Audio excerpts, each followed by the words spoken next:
Demosthenes at the same time was being persuaded by the Messenians that, with a large force now at his disposal, it would be a good idea to attack Aetolia. The Aetolians consisted a threat to Neopactus. Also, if he conquered them, it would be easy to win over to the Athenian side all of the other continental tribes in the area. Thucydides. Hello, I'm Mark Selleck and welcome back to Casting Through Ancient Greece, episode 84, In Search of Victory. Over the last few episodes, we have been dealing with the events of the Peloponnesian War after the death of Pericles. We have covered on a number of occasions the general policy Pericles had proposed to run Athens' strategy along. In the immediate aftermath after his death, the policy would remain in place, with Athens trying not to overextend themselves or involve themselves in additional conflicts. However, Sparta and the Peloponnesians did not look like they were getting anywhere close to giving up the war. While the Athenians were still frustrated with the seemingly passive response to the Peloponnesians' invasions of their territory each year. Although Athens had been engaging in ventures on the Peloponnesian coast and in the northwest, these were not seen by the general population of Athens, and not addressing their immediate concerns of the enemy destroying their livelihoods out in the regions. Now though, with Pericles, who had dominated policy for many years, out of the picture, new figures and factions were emerging. We had gone into a couple of these figures already, such as Cleon and Nicias, who appeared to be on opposite ends of policy, but initially would agree on many areas. Athens was also finding itself under increased strain with the state of their treasury. Initially, no one had thought the war would have continued on for as long as it had. But with it dragging on year after year, more funds were needed to keep the Athenians on a war footing. While more money had been spent on unforeseen commitments, like what had taken place at Potidæa. This pressure on funds would also see Athens needing to exert more financial pressure on those within their empire. We then saw one of the most dangerous revolts taking place within the empire during a time where focus should have been solely on the enemy. Mytilene, who had enjoyed a relatively privileged existence in the empire, attempted to take power on Lesbos for itself. For Athens, this was a large danger, as Lesbos was one of the larger members within the empire, with their wealth important as well as the number of ships that they could provide to the fleet. Lesbos would remain in the empire and Mytilene brought back under control, but Athens had almost lost their moral and ethical compass in doing so. With these stresses and others, such as the plague that was still lurking about, the new influential figures now started to try and shift Athenian policy onto new paths. We had initially detected this shift with a changing Athenian response on Corcyra, with the civil war that was developing. Athens first appearing to take a moderate policy, but then seeming to support the bloodlust of the democrats of the island. Then last episode, we saw what appeared to be a dramatic turn from Periclean policy, when an Athenian fleet was sent west to Sicily to involve themselves in conflict there. We had looked over a number of reasons why this decision was made, from being asked to assist by Leontini, an ally of theirs within Sicily, due to conflict with Syracuse. We also looked at the notion that this was part of a wider indirect means to hurt the Peloponnesians, by disrupting their trade network. While concerns over the Syracusan fleet and army being recruited were also raised. Syracuse was originally a Corinthian colony, and with their growing wealth and influence in Sicily, they may well soon be in a position to start supplying forces to Athens' enemies. And finally, there is always the idea that Athens was still looking to expand their empire into other regions. Sicily would have been a very attractive location with its expansive trade networks, as well as its fertile lands. However, as we saw, the expedition would not achieve whatever aims it was looking to. Athens would be forced off the island, and to eventually sail home. Reinforcements had been sent, but had failed to arrive in time to save the gains that had been made. In the coming episodes, we'll be looking at what happened to this reinforcing fleet, but for today, we'll be heading back to around the same time the first Sicilian expedition began, and look to the developments that were unfolding on and around the Greek mainland. With Sicily looking to be a departure from Athens' traditional policy, it would seem new avenues of obtaining victory were being explored by both sides. We are first going to head back to the Peloponnese and look in on at Sparta. By the opening of the 426 campaigning season, they would now find themselves back with two kings. We had seen through the years the exile of Plistoanax, the death of Archidamus, and with heirs too young to rule in their own right, Sparta had only one ruling king in place for a couple of years. We had seen that Plistoanax was exiled, as he would go ahead and enter initial negotiations with Pericles that would lead to the 30 Years' Peace. When returning to Sparta, he was accused of having taken bribes from Athens to spare them during the First Peloponnesian War. This had seen Plistoanax flee into exile instead of accepting the punishment that had been given down. So, from 445 BC, he had lived in Arcadia, building his house on sacred ground to Zeus to protect himself from any harm that may come to him from his countrymen.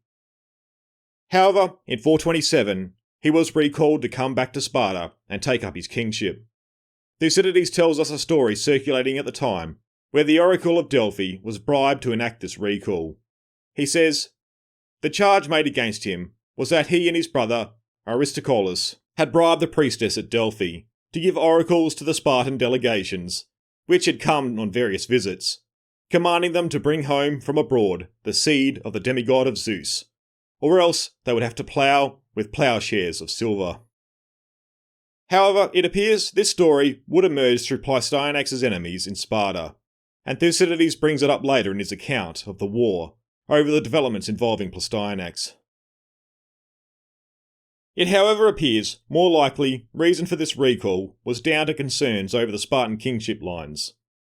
Plistoanax's son, who had been born at the time of his exile, was too young to rule, so a regent was in place, while with the death of Archidamus, another young inexperienced king was going to fill the other side of the line's leadership role. Whatever the real motivations for this recall, Plistoanax would return to Sparta and would take up his leading role on the Aegeid side of the house. As we just brought up, Archidamus had also recently died, which would see his son Agis come to the throne, on the Eurypontide side.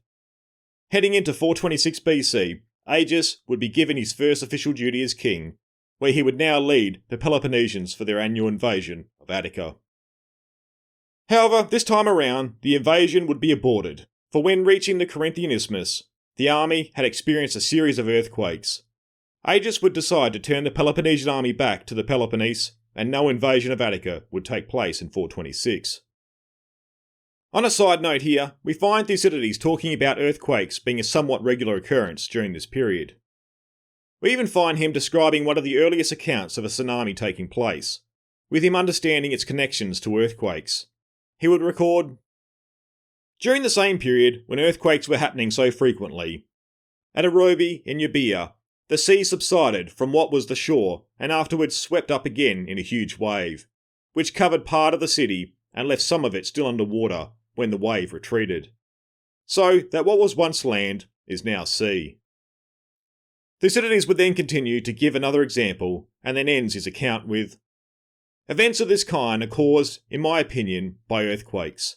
Where the full force of the earthquake is felt, the sea is drawn away from the shore and then suddenly sweeps back again, even more violently, this causing inundation. Without an earthquake, I do not see how such things could happen."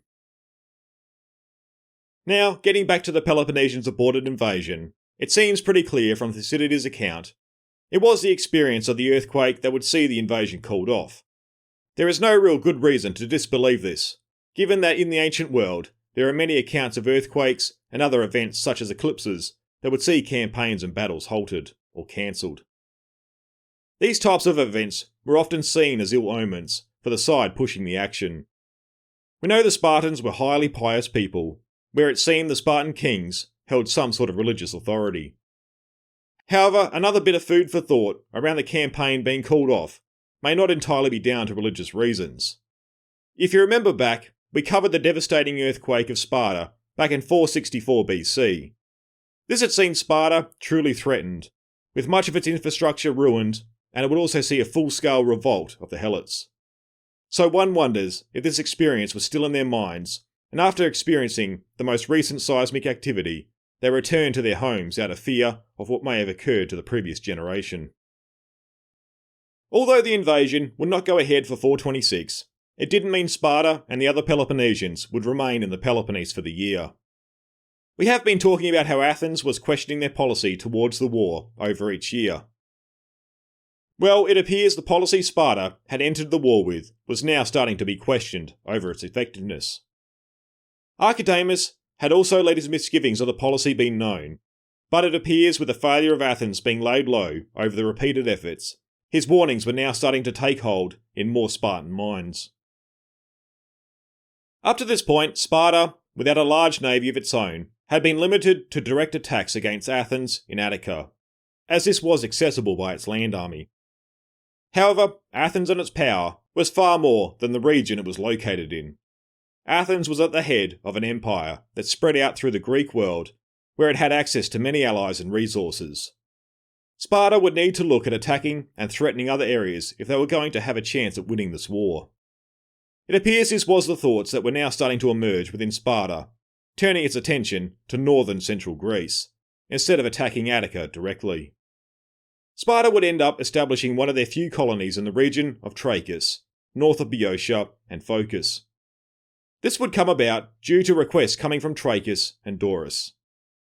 They were involved in a regional war, and their enemies were getting the upper hand. Initially, they thought about seeking Athenian aid, but Thucydides tells us they thought Sparta would be able to provide better protection. Another factor was that the people saw themselves as having a common ancestor with the Spartans. Sparta would accept the invitation to found a new city in the region, with them also recognising its advantageous position in regards to the war against Athens. The city would be named Heraclea, and was located not far from the site of Thermopylae. Its location was seen as valuable in its proximity to the sea, which would give it easy access to Euboea, while it would also give Sparta easier access to Thrace, where they could attempt to disrupt Athenian influence and alliances to the north. As pointed out, the Peloponnesians were for the most part, up to this point, limited to operations in Attica, but if they could secure a base of operations in northern central Greece, then they would be in a position to attack Athens from other angles, not just geographically, but strategically. News of the founding of Heraclea initially caused alarm within Athens. They had seen the threat it posed to Euboea and shipping in the region. However, the promise that Heraclea offered the Spartans would not end up translating into action.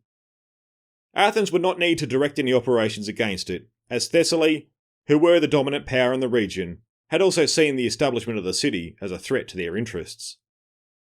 Although Heraclea would be established with a large following, Thessaly would mount repeated attacks on the settlement that would end up taking a toll and reducing the city into insignificance in the area.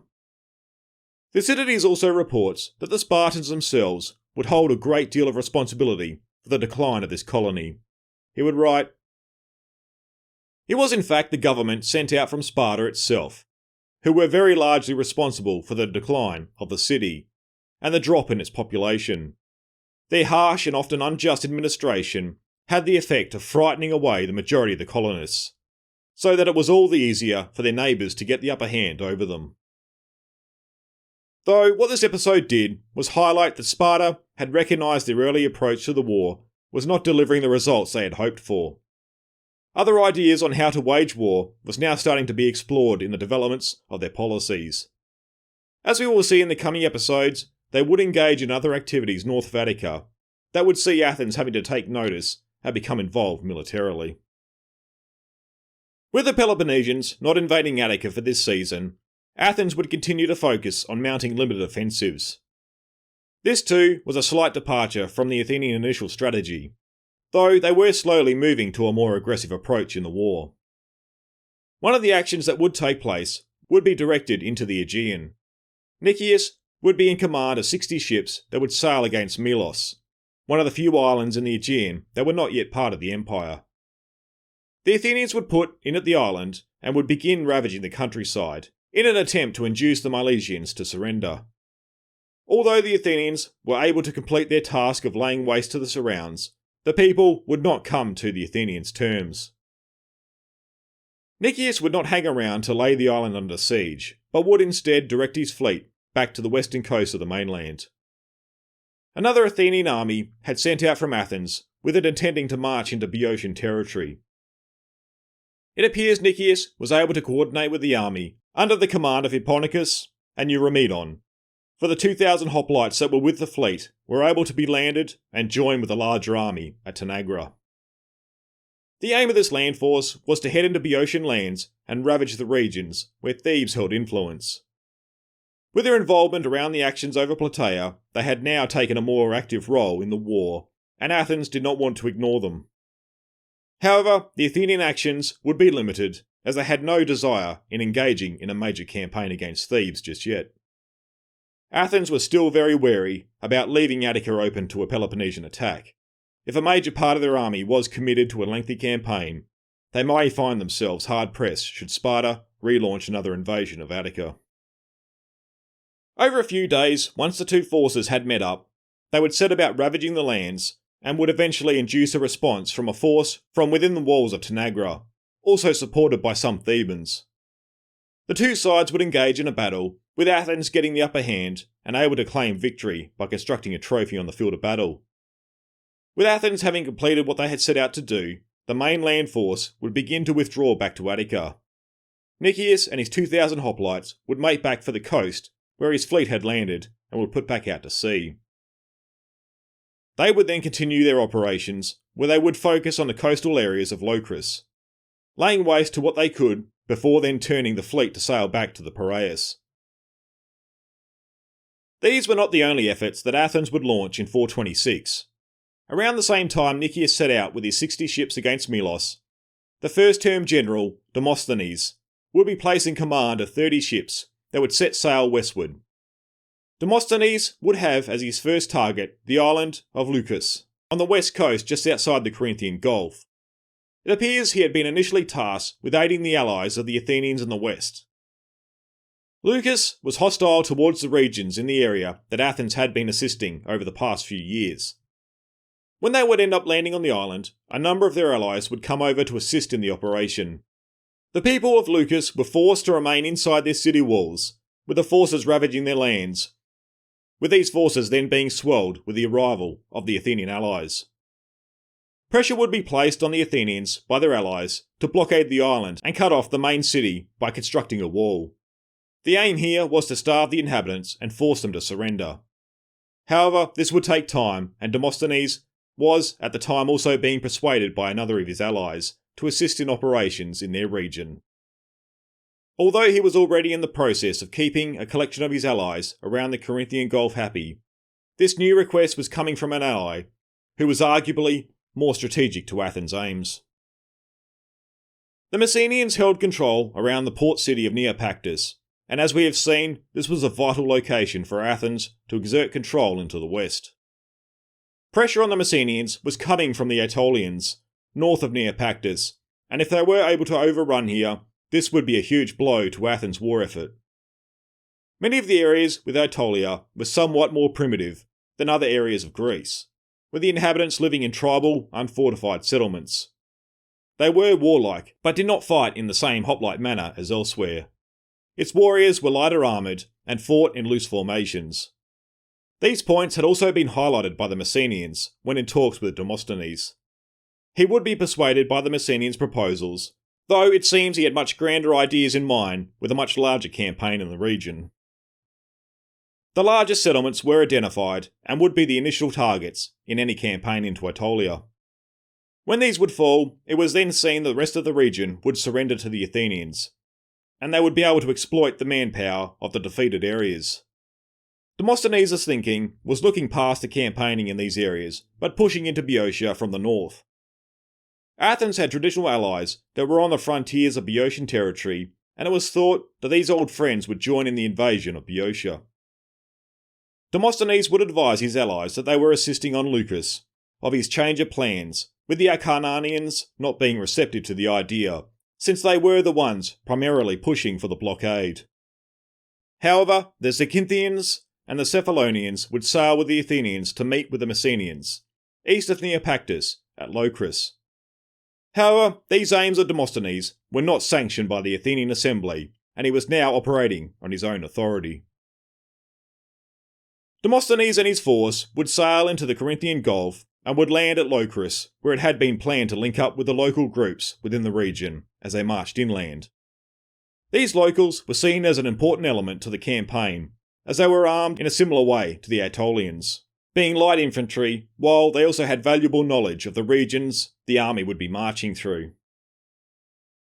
The army would begin their march inland where a number of villages were captured, though the pre-arranged meeting of the Locrian allies would not take place. They appear to have defected.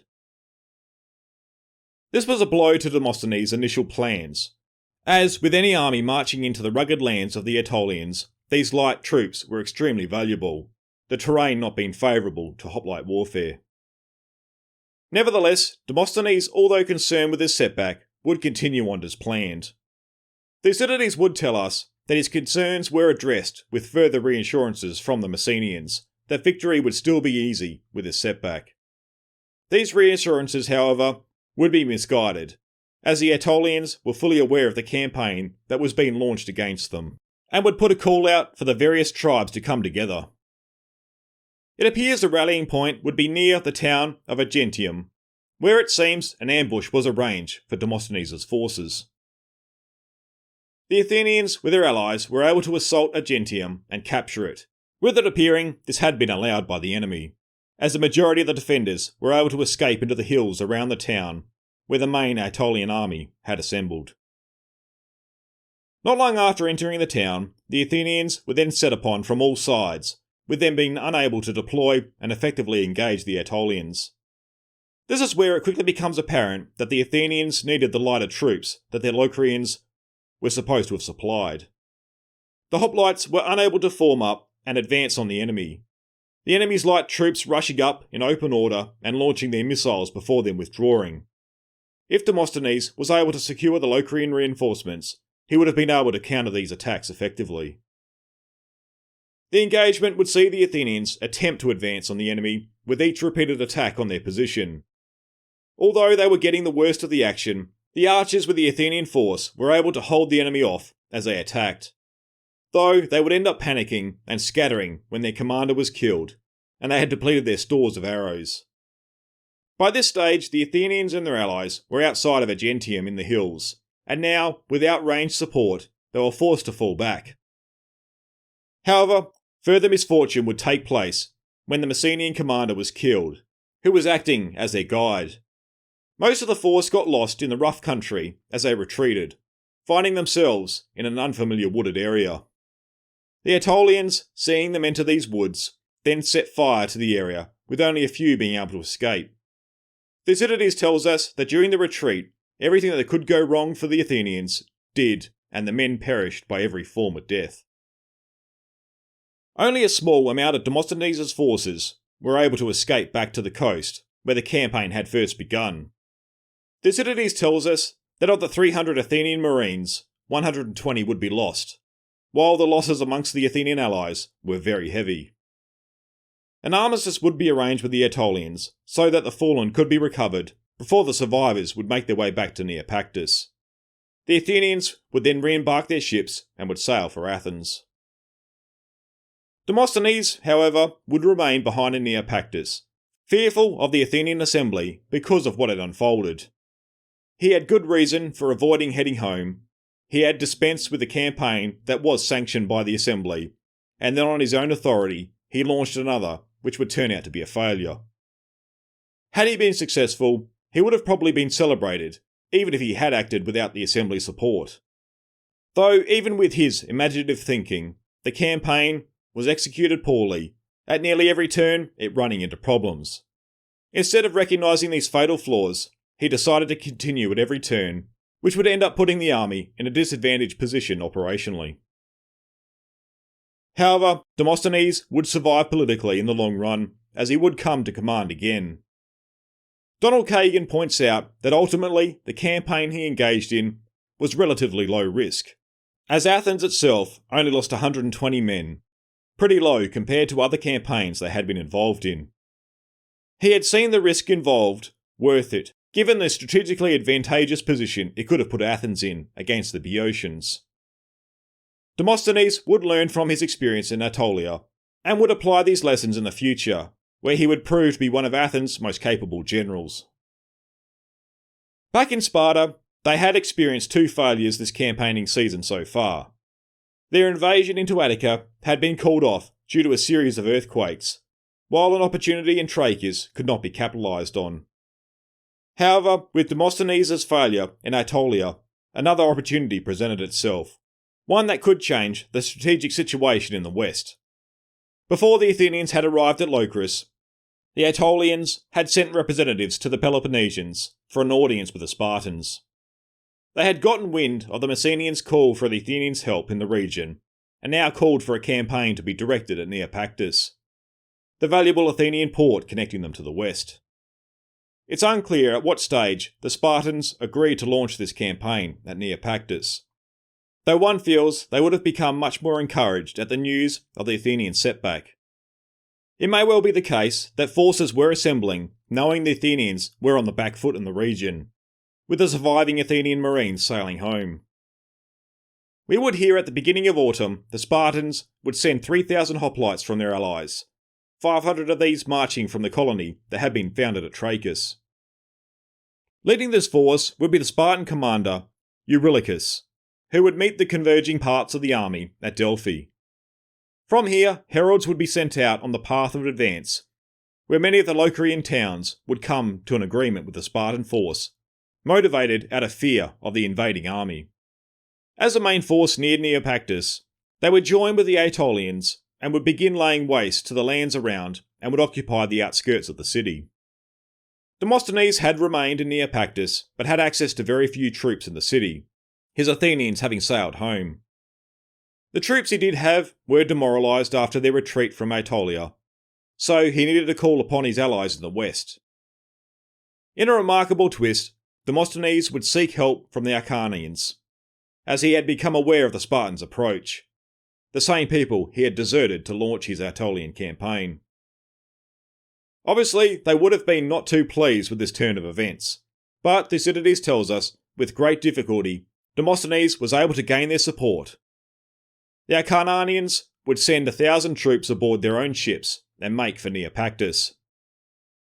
The force were able to make it in time before the Spartans were able to launch an assault on the city itself.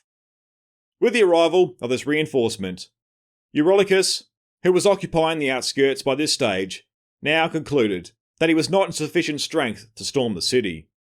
He would end up withdrawing his forces into Aetolian territory. However, this would not be the end of Eurylochus' campaigning. Although he now saw Neopactus was out of reach, he would be persuaded by the Ambracians to focus his forces' effort northwest. This was an area that we have seen a few occasions being fought over with the Athenians and Peloponnesian interests there. Obviously, the Ambracians were interested in defeating their opponents in the region to gain more control, but both Athens and Sparta were willing to get involved to counter each other's influence in the region. Eurylochus would end up agreeing to the Ambracians' request and would now dismiss their Aetolian allies, since the campaign there had stalled. The Peloponnesian force would arrange to march northwest and link up with the Ambracians. The campaign would begin in the winter, with the Ambracians invading Amphilochia, where they would capture a coastal fortress town. At this stage, they were acting independently, as Eurylochus was still marching to link up with them. This development was alarming for the Acarnanians, who were rivals and had just sent off 1,000 of their troops to Neopactus. If these forces were still at Neopactus, or had left is unclear, but it seems a message would get to them to provide orders to intercept Eurylochus marching northeast. Messages were also sent to Neopactus seeking Demosthenes' help, and to lead them, while pleas were also made to a fleet of 20 Athenian ships sailing off the Peloponnesian coast. Eurylochus and his forces were able to evade the Acarnanians that had been sent to intercept them. They would march through hostile territory where they ignored the local forces and eventually were able to link up with the Ambracians. The combined force would establish their camp a little inland from the fortress town of Alope that the Ambracians had captured. Not long after this, the request for aid the Acarnanians had sent out had been answered. The 20 Athenian ships would arrive in the Ambracian Gulf and would establish a blockade. Then Demosthenes would arrive on the scene with 200 Messenian allies and 60 Athenian archers. Demosthenes and the Acarnanian army would meet at Argos and would establish their camp between here and Olpae.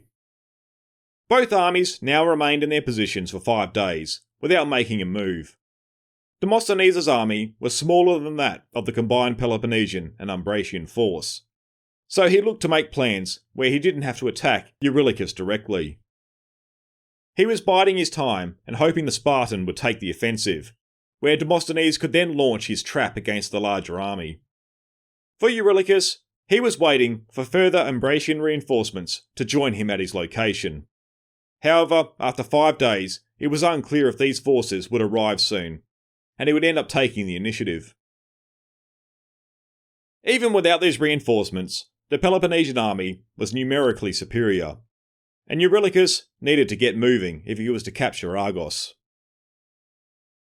On the 6th day, both armies were drawn outside their camps looking across the ground at each other. This would have probably been what was occurring the previous days, but finally, the Peloponnesians moved forward.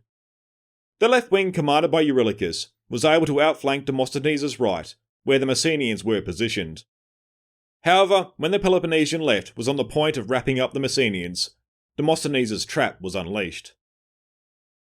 The Acarnanians had been laying concealed in ambush, and now, in the rear of the Peloponnesians, they would launch themselves at their backs. This action had taken the Peloponnesians completely by surprise, and would see panic set in, which would become infectious and continue down the line. Demosthenes, leading the Messenians, was now able to go on the offensive, and would do some of the best fighting of the day, according to Thucydides. On the other end of the battle line, the Umbratians got the better of their opponents, and pursued them back to Argos. However, they would end up realising that the rest of the army was in a panic and retreating. They would now look to fall back, so as not to become isolated. This would bring them into contact with the Acarnanians, where, with great difficulty and many casualties, they would fight their way through to friendly lines. As night descended onto the battlefield, Demosthenes and his army held the field of battle, where many of their enemies lay dead, including the Spartan commander, Eurylochus. With the next day dawning, the Peloponnesians and their allies now found themselves besieged in Olpae, by land and by sea. Still awaiting the Umbratian reinforcements, and no word on when their arrival would be, the new commander would seek a truce to take care of their dead and arrange safe passage for the army. Demosthenes would allow a truce to take place, when he would also gather up his dead and would establish a trophy on the battlefield. However, when it came to arranging safe passage, he would implement a strategy to try and create a rift between the different contingents of the Peloponnesian army. A general agreement of retreat would not be agreed upon, but instead Demosthenes would establish secret agreements with different elements of the Peloponnesian force. This would see arrangements made with the Mantineans and the commanders of the Peloponnesian contingents. The purpose here was to discredit the Spartans with the Greeks of the region they were assisting. If they accepted the safe passage, they would show that they put their own safety above the rest of their allies. The other part of this plan was to severely weaken the Umbratian force, seeing their strongest allies flee. The secret plan would not remain secret for long. When the time came for the chosen contingents and men to escape, word of the plan would trickle down to the various Peloponnesian commanders' men, who would also join the escape. With all this activity going on, the Umbratians would also see what was now occurring. Their commanders would try and explain the complicated terms, but would fail in preventing their attempted escape.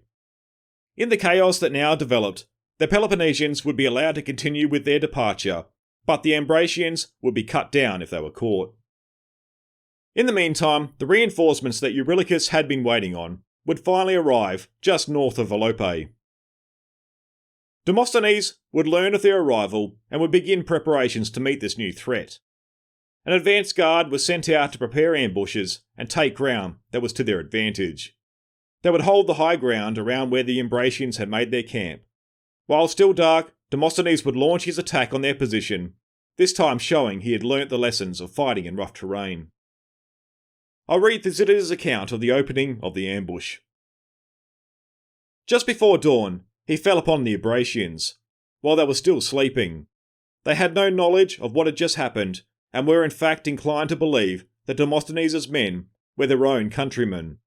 For Demosthenes had purposely put the Messenians in front with the instructions to speak to them in their Doric dialect, so as to disarm the suspicion of the sentries, who in any case would not be able to recognise them by sight, as it was still dark. This would see that the reinforcing Ambraciots would not stand a chance at putting up an effective defence. They had been completely surprised and routed almost at once, with many killed in the camp. Those who did manage to flee before being cut down would for the most part find themselves victims of ambushes that had been set up in the surrounding hills. They were not familiar with the terrain, and it was this time Demosthenes' men, who were better equipped for the light infantry tactics, that the ground favoured. Once the panic had died down, only a few of the Ambracian army would manage to make their way back to their cities, seeing that almost the entire army had been wiped out before it could deploy for battle. Thucydides would report that this was one of the greatest disasters an army suffered during the war, in as many days. He would not even be confident in providing a number of those who were killed, as it was impossible to calculate due to the scale of the city that they were ambushed in and the nature of the terrain that they fled, where many also met their end. Demosthenes now wanted to follow up his victory and take the cities of the Ambracians. However, to his frustration, he would find that his allies of the region were not willing to push the campaign further.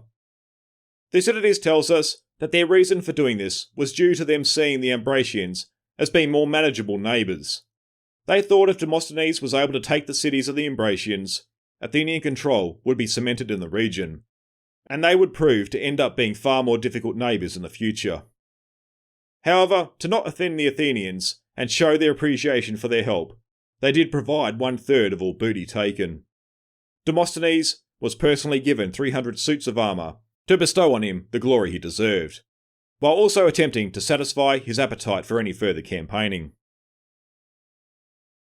Denying Demosthenes the continuation of his campaign may have posed some risk to the Athenians' allies, as he probably would have been aware of their motivations towards their hesitation. Though he would also have been in no position to take military action against them, but he could remain in their lands with the possibility of reinforcements coming from Athens. However, it appears the successes Demosthenes had achieved and the spoils he was given saw that he was satisfied. He was now confident with his success here that he could safely return home, putting the disaster that took place in Anatolia behind him. Additionally, the Athenian fleet that had assisted would return to Neopactus, taking back up their station there. Presumably, the Messenians would have also returned with the fleet at this stage, given that this was their home territory. The Acarnanians, relieved of the Athenian departure, would now make a truce with their enemies in the region. A regional defensive pact would be made, though this seems to be more for the threats coming from nearby regions, as it would not extend to operations conducted by the Peloponnesians or the Athenians. This would conclude the events taking place while the first Athenian Sicilian expedition had been unfolding. It was a period that saw both the Athenians and the Peloponnesians look to go beyond their traditional strategy they had been following through the war so far. However, both sides would not make any breakthrough to tip the advantage in their favour.